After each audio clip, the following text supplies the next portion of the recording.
What's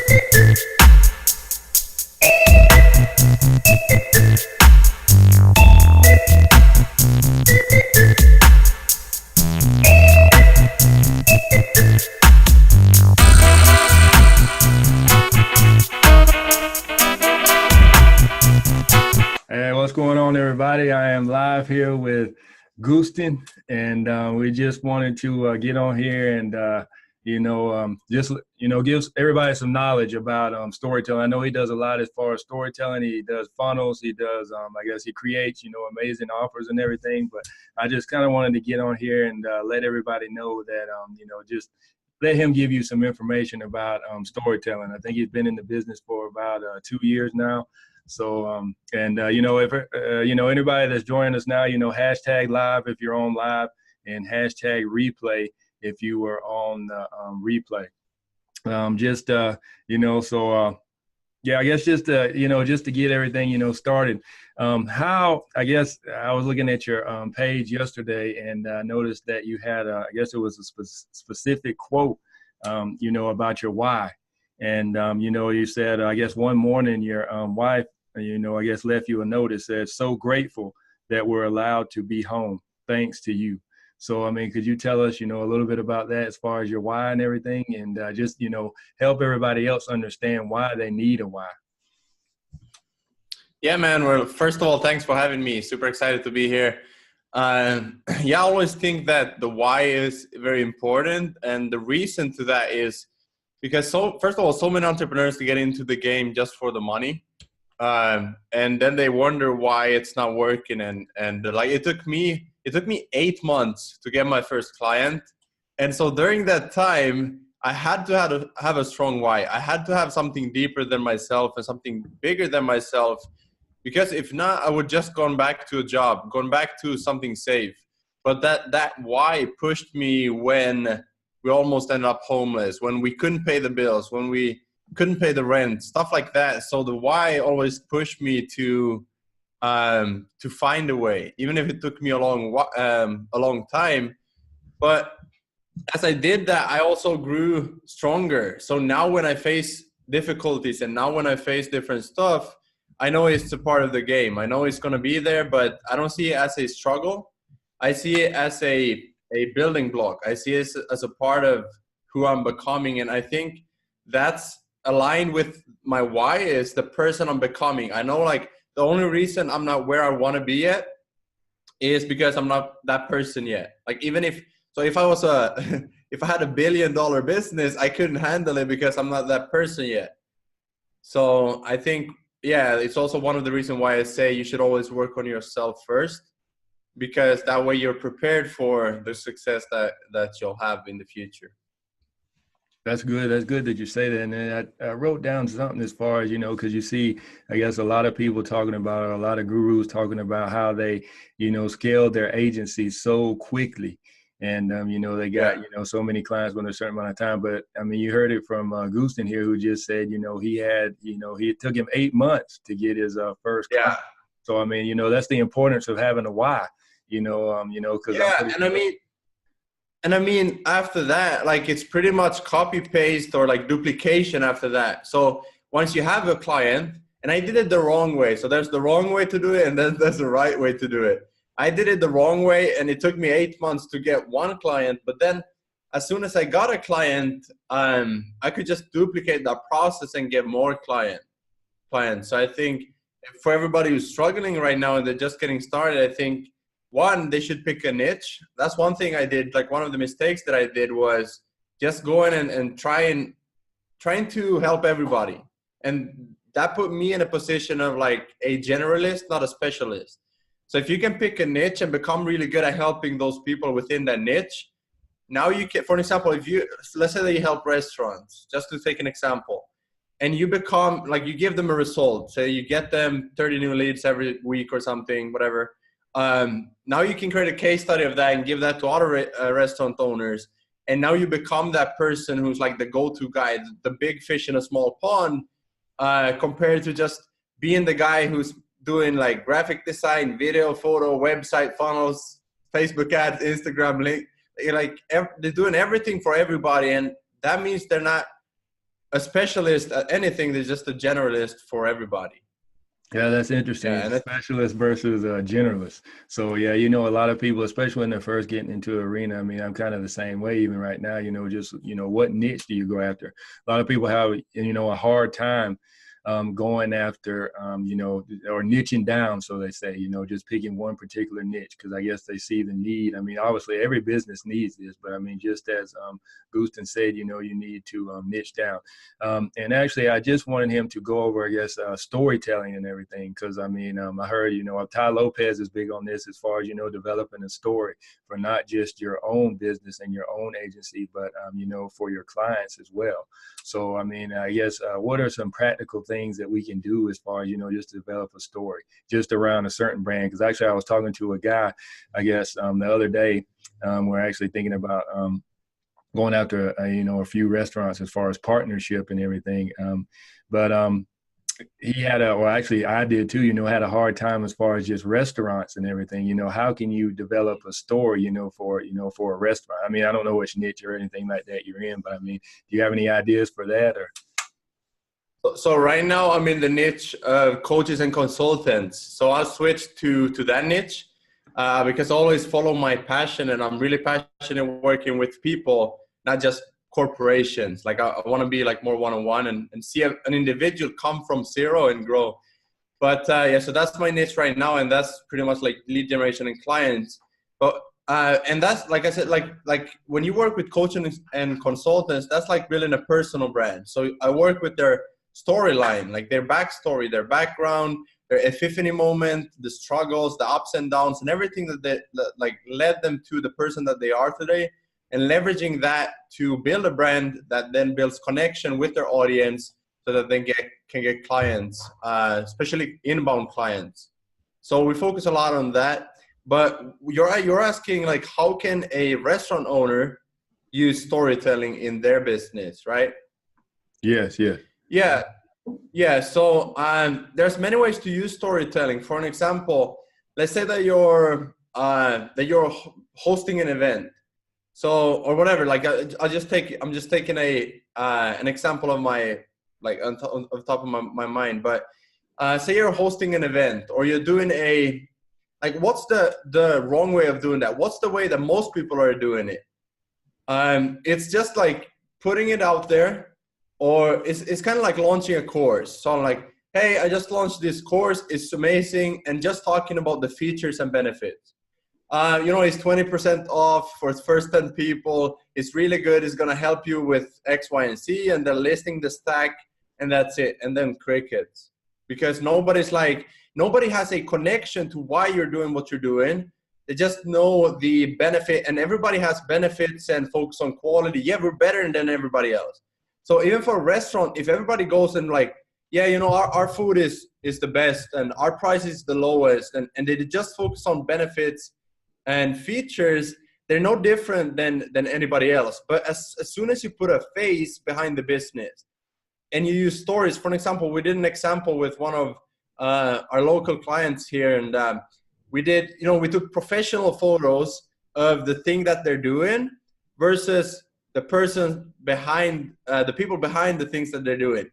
So, we just put it out there, got a couple of likes on the professional photo with a good text. But then we did a new post with the person behind doing it, how, what the person liked doing, why they love customer service, why they love what they're doing and serving their community and stuff like that. And it got to a more personal level. So now their audience got context to the content and understood the person behind it. And suddenly it became, because you see a lot of business owners and companies that just like robots, like, yeah, you have a nice website design, but who are you behind your website? Like, who are the people working there? Why are you doing what you're doing? And there's no connection really. So that seems spammy. But as soon as you talk about why you're hosting the event, maybe you include a little bit of social proof, testimonials of people that you work with, and suddenly you're not buying from the business, you're buying from the people who owns the business. So for example, if it's a restaurant owner, what are some personalities or characteristics of the restaurant personnel, not just the owner, but the people working there? Like how are the people in there? Are they like, what's the brand style, so to speak? Like, are they like humorous people? Are they premium? Like, what's the brand all about? And when you share that through storytelling, you build a brand message, and that's how you connect with your audience. Yeah, that's interesting. You said, just to, pick out one key thing that you say, you said, I guess the restaurant pretty much, or the business itself, needs to give context to the content. I guess a lot of people don't understand, what they're buying into, but when you give them, context to, what they're buying into, I think, it's easier to, also not only for I guess the clients you're going after to, to purchase in, but also to, I guess the customers that you're actually servicing for, the business you're servicing. Yeah. So that's interesting. I guess. And also, I'll go ahead. Also, yeah, I want to add to the storytelling part. Like, a story can be complicated, like a personal backstory of like a rough childhood or whatever. Like, that could be very complicated. Another way to use storytelling is to touch on the feelings that the service will deliver. So not focusing on the product itself, but the emotions or the status or you know what I mean? So like, for example, Harley Davidson, they're not going like, hey, we got this great engine with blah, blah, blah. They have a picture of the feeling of freedom. So somebody's like driving and the caption says something of like, life is supposed to something with freedom. And like, you feel from the picture to the copy, it's all about freedom. So that means for their audience, like, in order for you to experience true freedom, you need a Harley Davidson. So that's another type of storytelling. Yeah, that's interesting, because I don't know if you know Saba Ali or not, but she talks a lot about, psychology and stuff of, marketing and selling and, producing ads online. So that's interesting, because when I had an interview with her, and she touched on that, just the psychology of marketing and everything. So yeah, that's pretty interesting. Yeah, because a lot of people really don't think about that. Like I said, pretty much on her interview, it's just people are, they just throw ads up, kind of like paint, man. When you paint, there's a technique that you got to, go through. So, I mean, some people just want to take the bucket and just splatter it all on the wall, So, I mean, as far as, not using a particular brush, because I mean, I don't know, I don't paint that much, but the thing is, I know when I first started painting, it was like, well, which brush do you use? And somebody, I talked to a couple of guys, it's like, well, what you need to do is take the roller and, go up the wall, but don't go all the way, because you need a trim brush to go around the trim and the top. So you don't, I guess, especially you're painting on the wall, because you got the floorboard and then you got the, the ceiling and everything. But I don't know how I turn this into painting, but, just to use it. Yeah, but it's the same. It's the same in marketing. Like, there's a psychology behind brand message, but then from like brand awareness to problem awareness to solution awareness to people actually purchasing, there's different levels of content that you can produce that takes them from a prospect to a lead and a customer. Yeah, that's true. That's true. I guess what would be let me kind of, I guess, transition a little bit and, talk, I guess, dig deep down into, I guess, your mind or whatever. But what would be, I guess, one thing that you would attribute to your success as far as, just making it through? A mentor. That's it. A mentor. Yeah, because that's what will change everything for me. So I was doing this on my own, and I was working a lot, long days. I would study YouTube, Google, read books, all of these things, which is great. Like, it's always good to learn. But then one day I was sick and tired of like trying to come up with everything myself. And I said, like, there has to be a better way. And I just had to model after somebody who was already doing what I wanted to do. So I went online, I went on Facebook, and I said, okay, who's in my age? Because I didn't want to like learn from a Tony Robbins or somebody. Like, I wanted somebody my age, a little bit ahead. So like 6 figures ish, not 7, 8 figure people. Like, I'm a 0. I want to learn to 6 figures. Okay, I did that. I got to 1K per month, to 10K per month, now to 20K per month. And so I always learn from like people above me. And I think they just show me the path. And as entrepreneurs, we always want to create our own paths, and we always want to be creative, which is fine, but just use the frameworks or the blueprint from somebody else And once that is working, you can add your own taste to it, your own flavors, your own personality and stuff like that.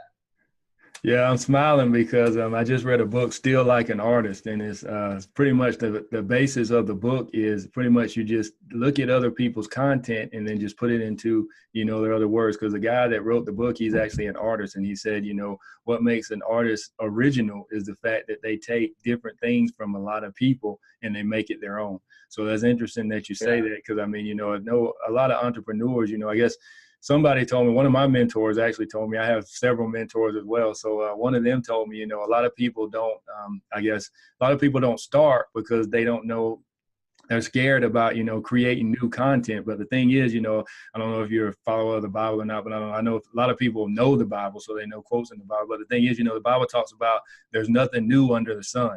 So, anything that, everything that we've seen, everything that we've done, look, the screen that we're looking up on, pretty much somebody might have thought about this, back in whenever, the 18, 17, 1600s. But the thing is, they didn't implement it back then. So, there's really nothing new under the sun. So, and then obviously, I like how you took the Bible and found marketing strategies there.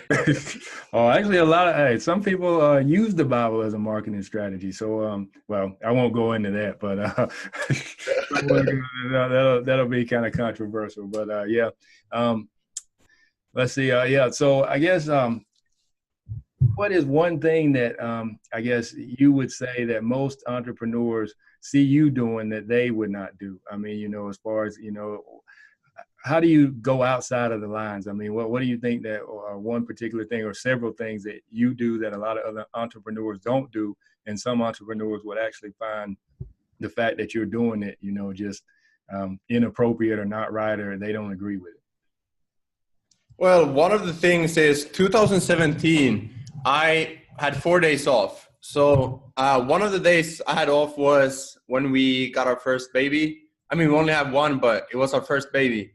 So I have a daughter, she's 1 year old, and that was one day I had off. But then the next day already, I was back, we're in the hospital and we're waiting to get home, and my phone is ringing, I have my laptop, and I'm back to work. And so that's something controversial of, like, people don't realize what it really takes. Or maybe I'm just not that smart and I have to work harder. But like, I work a lot. So I work anything between 12 to 16 hours per day. And people don't always resonate with that. They don't agree. They're like, yeah, that's not healthy. You have a wife and a kid.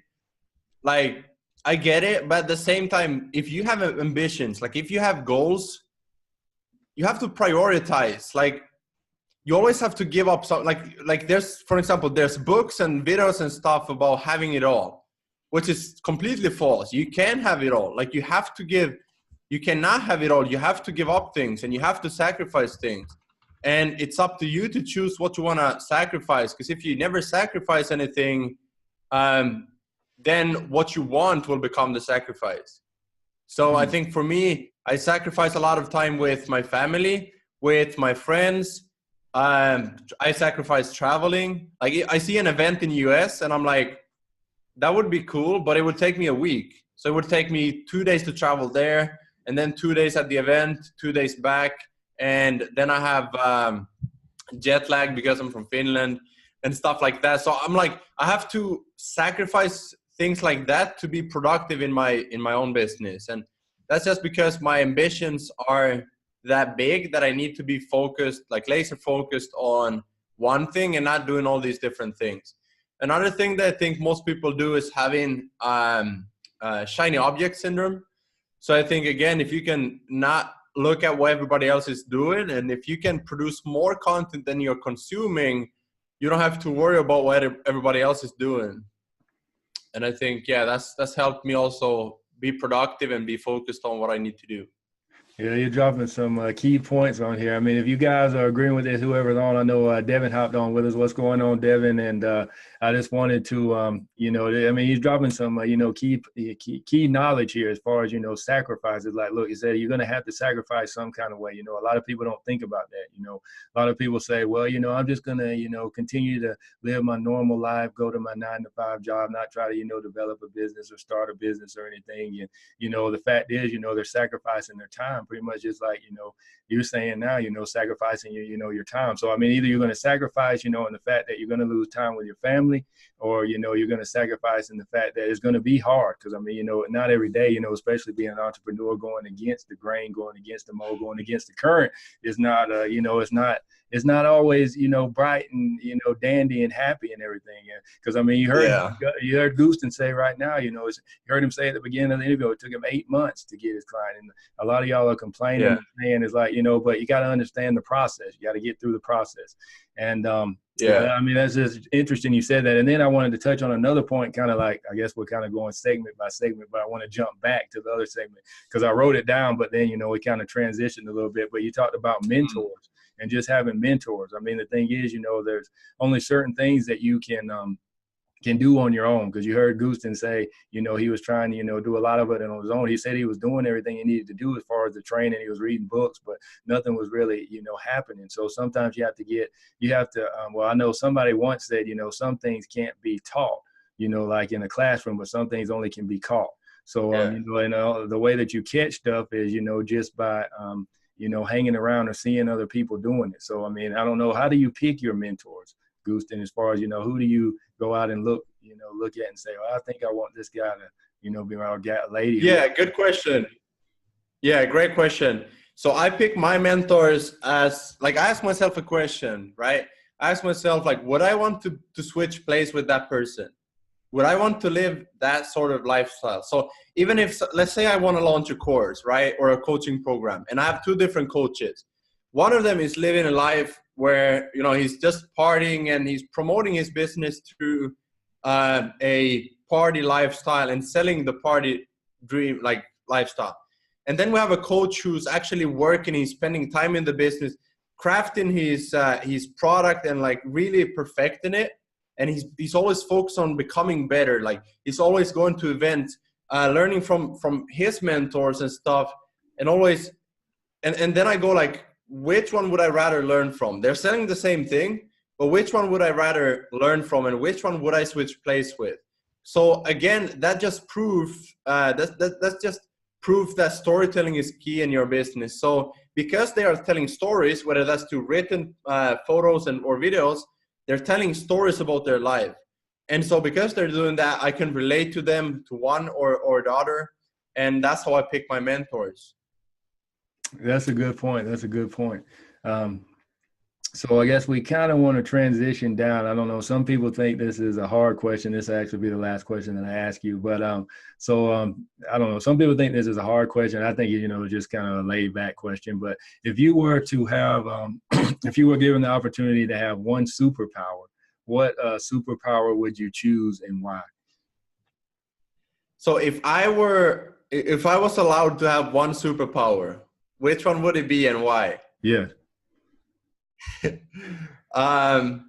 Honestly, bro, it would be to open the doors of social media, and every message that I put out there would just go and it would be put on all, like, everybody's screens.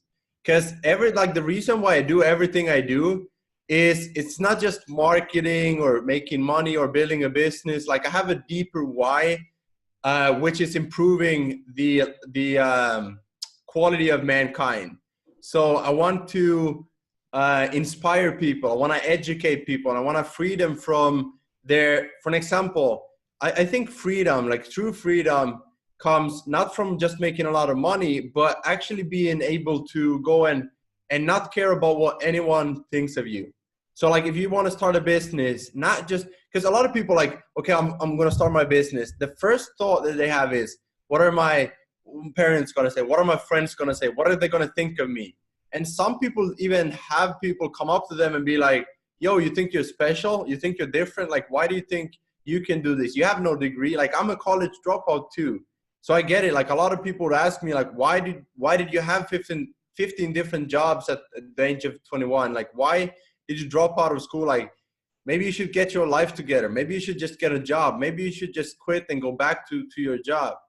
And I think if I can just help people realize that they have God-given gifts and talents that they just have to master and grow into.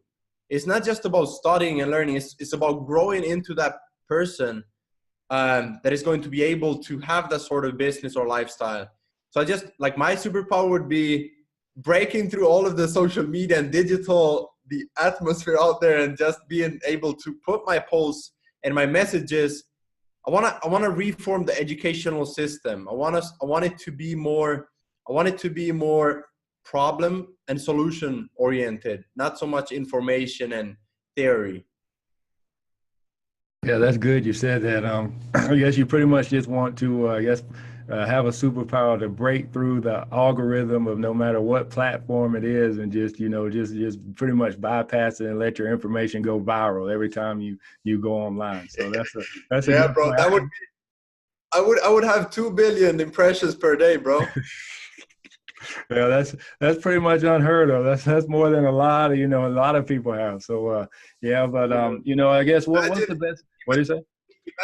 Imagine the clients I could get if I said, "Hey, yo, I'm getting 2 billion impressions per day. You want to hire me?" Yeah, that's a quick hire right there. Yeah.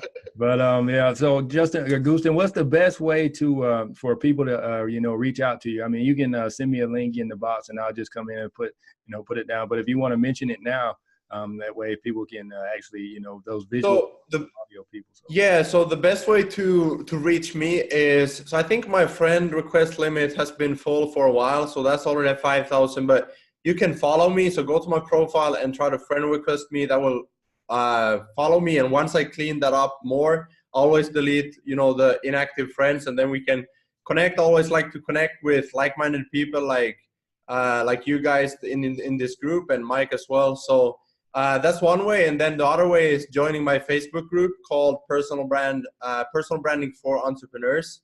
So I deliver stuff like personal branding, storytelling, free trainings, and stuff like that. Everything you need to grow your personal brand and get clients. All right. Thanks so much, Gustin, for coming on and dropping wisdom and knowledge for the people. That way they can, help. They can grow their agency quick. They can scale it quick. So I got a motto here, I'll say always be moving, because, an object at rest stays at rest. So anybody that's on here now, hashtag ABM, always be moving. And I got another hashtag, let's go scale. So I appreciate it, Gustin, and we'll be back on. Thanks for having me. All right. Thank you. Have a good one, man. You too. Bye. All right.